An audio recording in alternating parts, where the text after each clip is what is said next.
সংকটের মধ্যে অতিরিক্ত দামে ডলার বিক্রি কারসাজিতে জড়িত থাকায় বিদেশি একটি সহ ৬টি ব্যাংকের ট্রেজারি প্রধানকে অপসারণের পর এবার ওই ব্যাংকগুলোর ব্যবস্থাপনা পরিচালককে কারণ দর্শানোর নোটিশ দিল বাংলাদেশ ব্যাংক।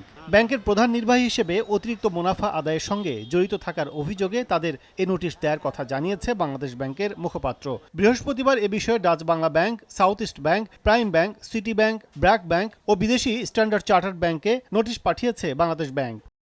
কেন্দ্রীয় ব্যাংক মনে করে আর্থিক প্রতিষ্ঠানের মূল দায়িত্ব থেকে এই অনিয়মের দায় কোনোভাবেই এড়াতে পারেন না ব্যবস্থাপনা পরিচালকরা।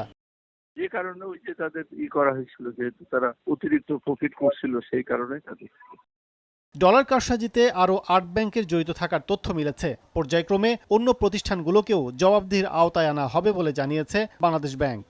এটা পর্যায়ক্রমে সমস্ত ব্যাংকগুলোকেই ইনস্পেকশন করা হবে।